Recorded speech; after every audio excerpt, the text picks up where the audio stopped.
Chapter 21. These are the rules you shall lay before them. When you purchase a Hebrew slave, he is to serve you for 6 years, but in the 7th year he shall be given his freedom without cost. If he comes into service alone, he shall leave alone. If he comes with a wife, his wife shall leave with him. But if his master gives him a wife, and she bears him sons or daughters, the woman and her children shall remain the master's property, and the man shall leave alone. If, however, the slave declares, I am devoted to my master and my wife and children, I will not go free, his master shall bring him to God, and there at the door or doorpost he shall pierce his ear with an awl, thus keeping him his slave forever.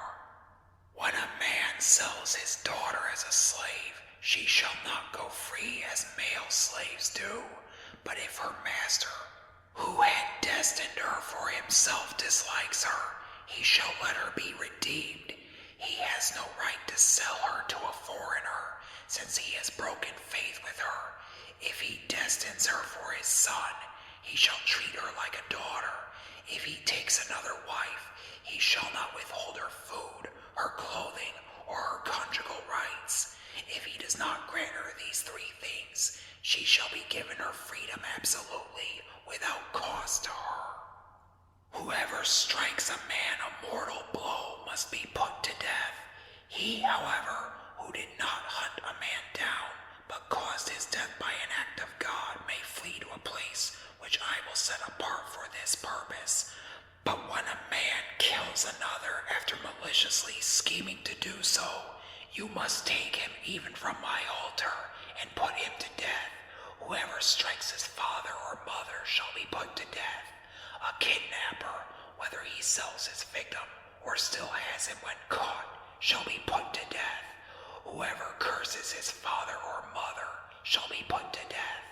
When men quarrel and one strikes the other with a stone or with his fist, not mortally, but enough to put him in bed, the one who struck the blow shall be acquitted, provided the other can get up and walk around with the help of his staff. Still, he must compensate him for his enforced idleness and provide for his complete cure. When a man strikes his male or female slave with a rod so hard that the slave dies under his hand, he shall be punished.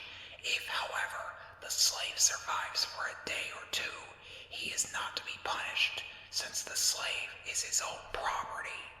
When men have a fight and hurt a pregnant woman so that she suffers a miscarriage but no further injury, the guilty one shall be fined as much as the woman's husband demands of him, and he shall pay in the presence of the judges. But if injury ensues, you shall give life for life, eye for eye, tooth for tooth, hand for hand, foot for foot, burn for burn, wound for wound, stripe for stripe.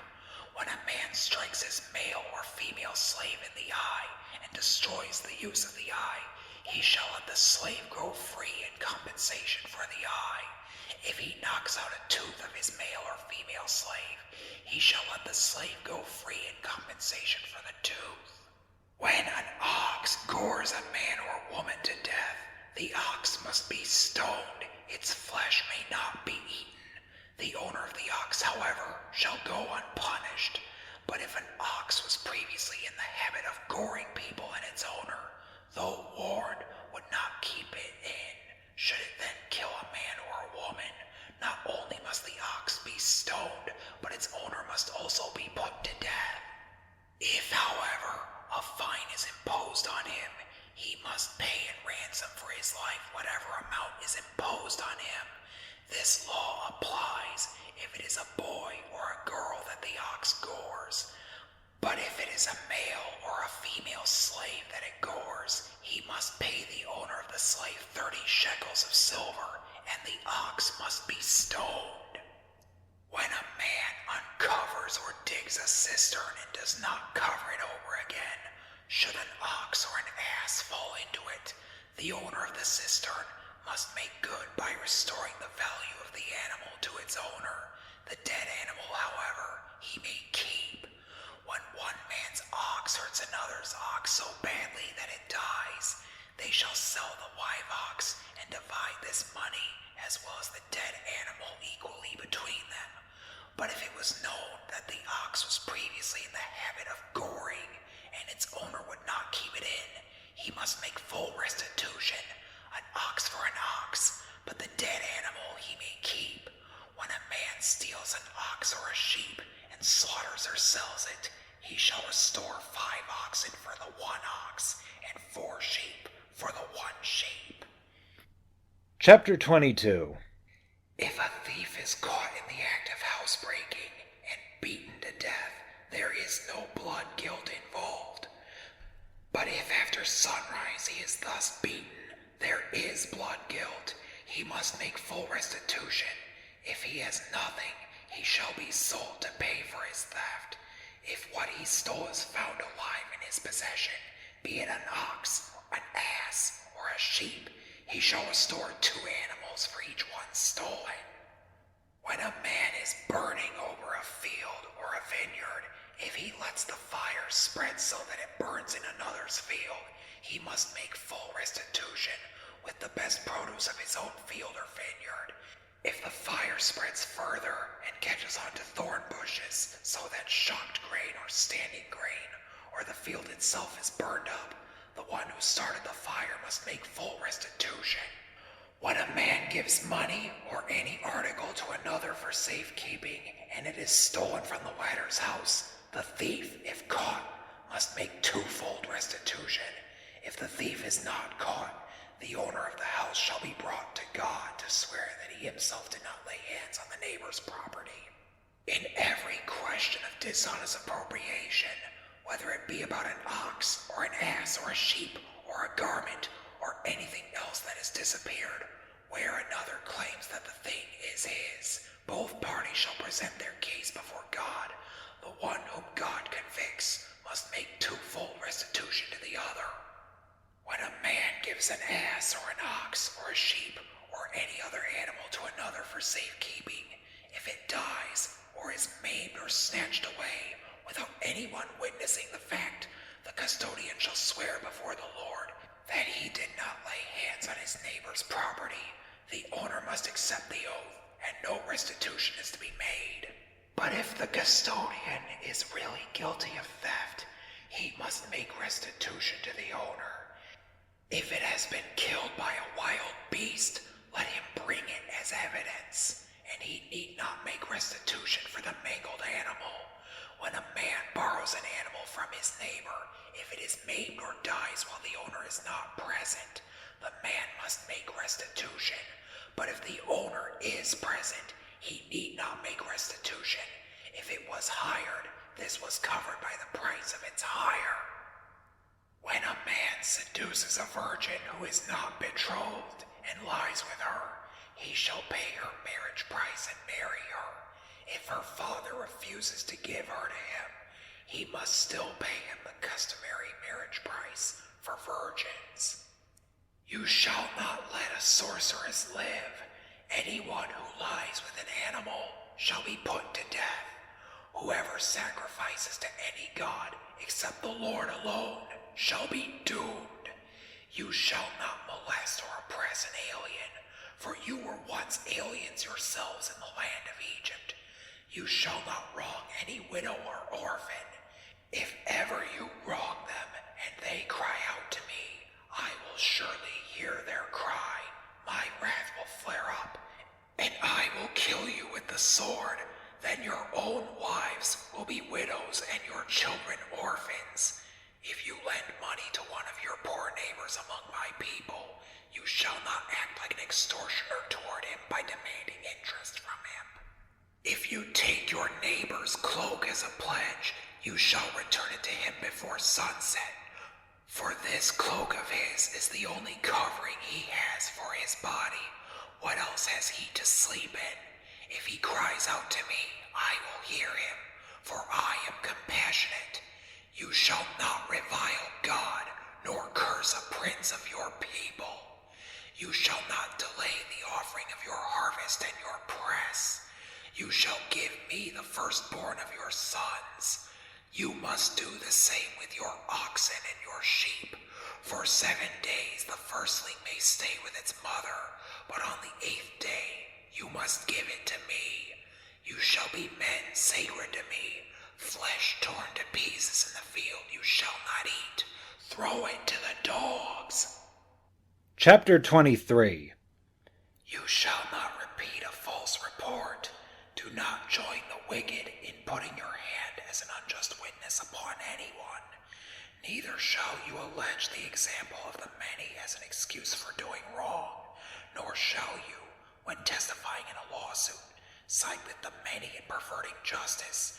You shall not favor a poor man in his lawsuit.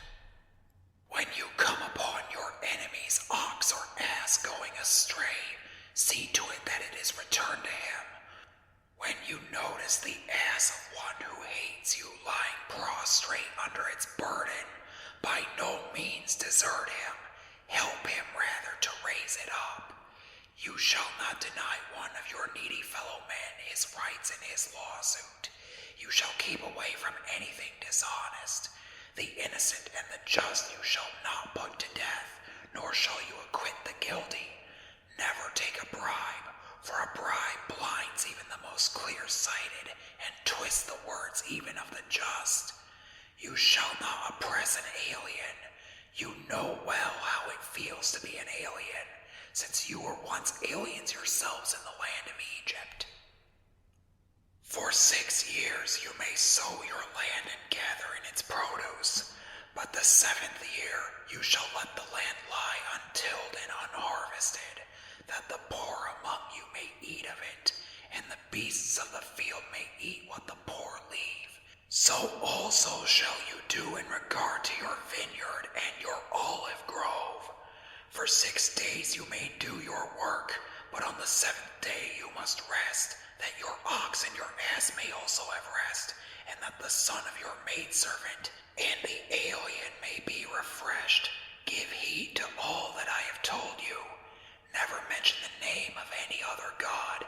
It shall not be heard from your lips. 3 times a year you shall celebrate a pilgrim feast to me. You shall keep the feast of unleavened bread, as I have commanded you.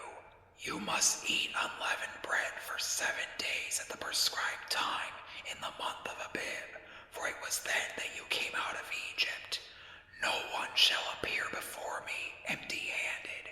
You shall also keep the feast of the grain harvest, with the first of the crop that you have sown in the field, and finally the feast at the fruit harvest at the end of the year, when you gather in the produce from the fields.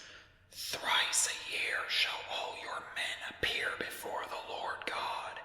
You shall not offer the blood of my sacrifice with leavened bread, nor shall the fat of my feast be kept overnight till the next day.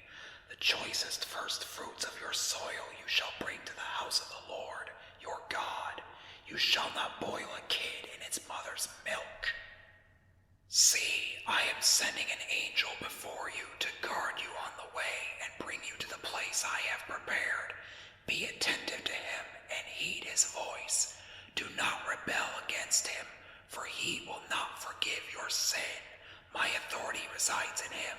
If you heed his voice and carry out all I tell you, I will be an enemy to your enemies and a foe to your foes.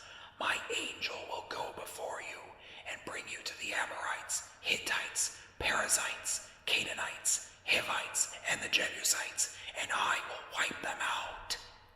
Therefore, you shall not bow down and worship before their gods, nor shall you make anything like them.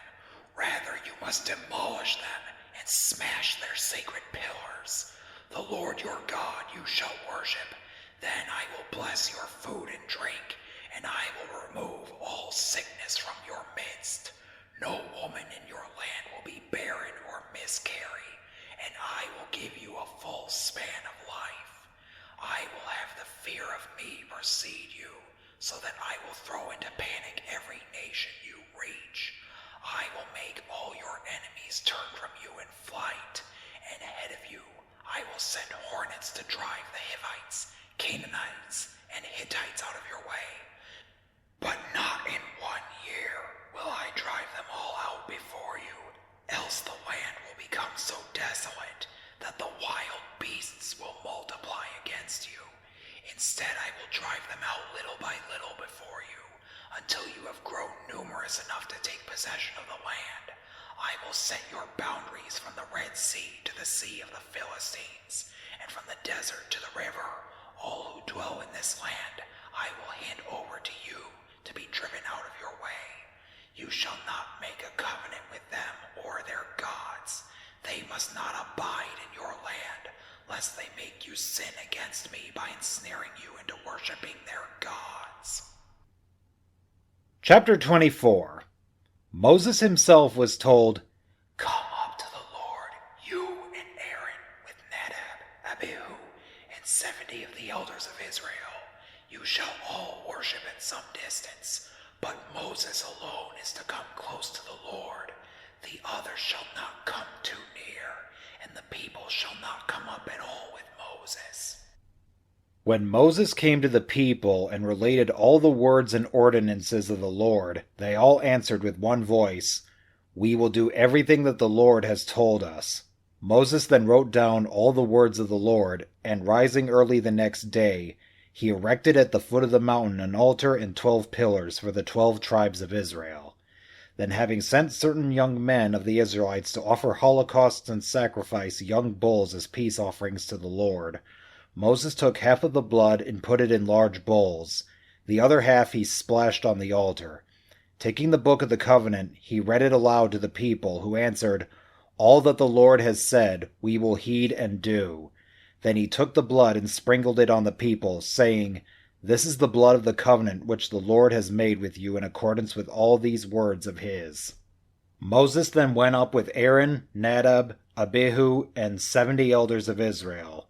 And they beheld the God of Israel. Under his feet there appeared to be sapphire tilework, as clear as the sky itself. Yet he did not smite these chosen Israelites.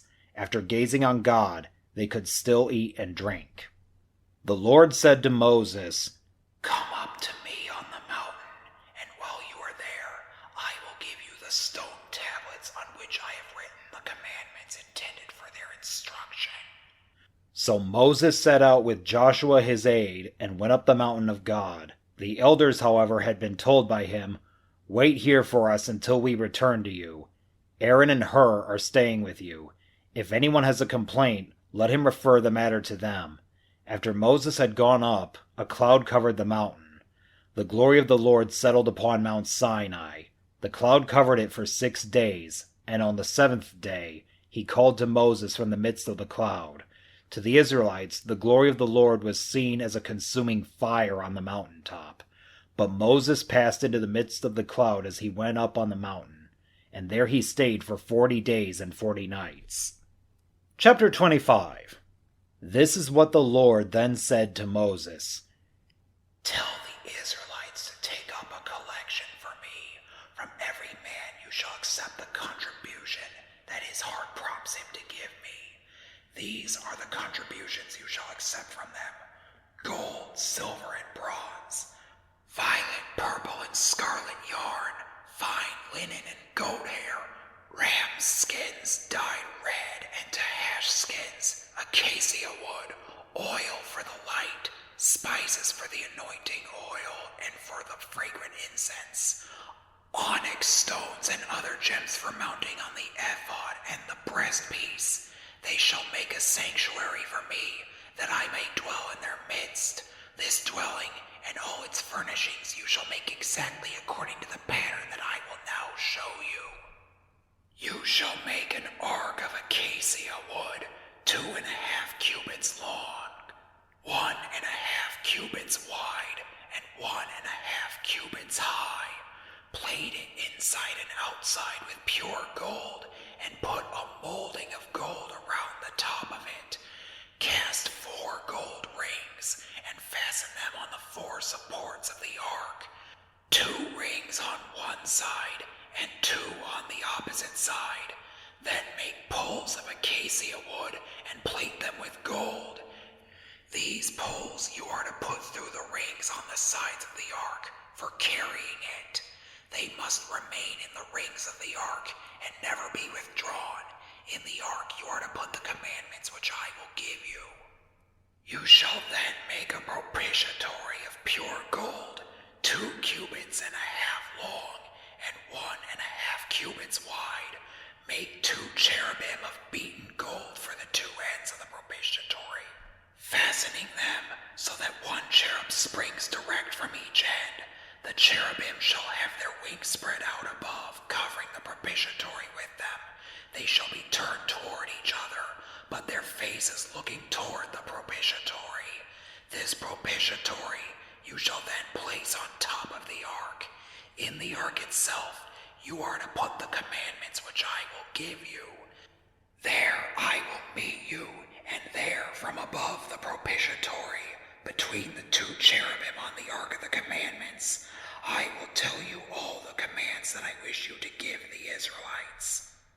You shall also make a table of acacia wood, 2 cubits long, 1 cubit wide, and 1.5 cubits high. Plate it with pure gold, and make a molding of gold around it. Surround it with a frame, a handbreadth high, with a molding of gold around the frame.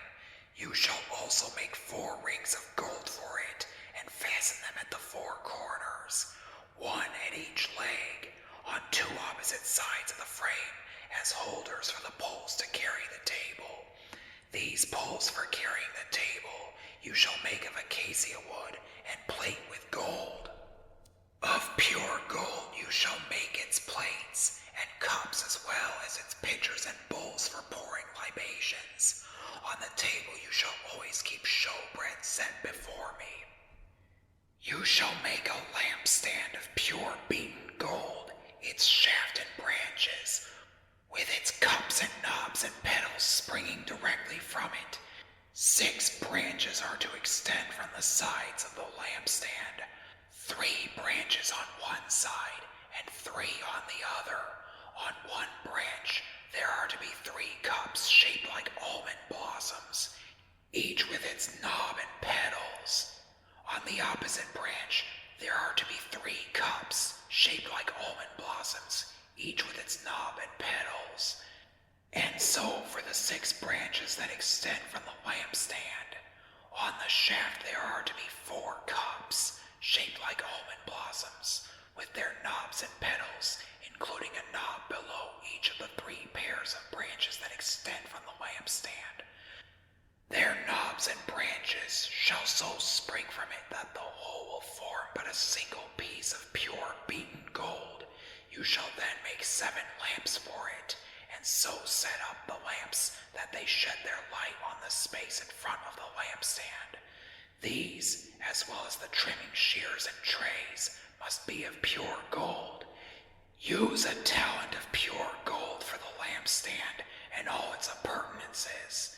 See that you make them according to the pattern shown you on the mountain.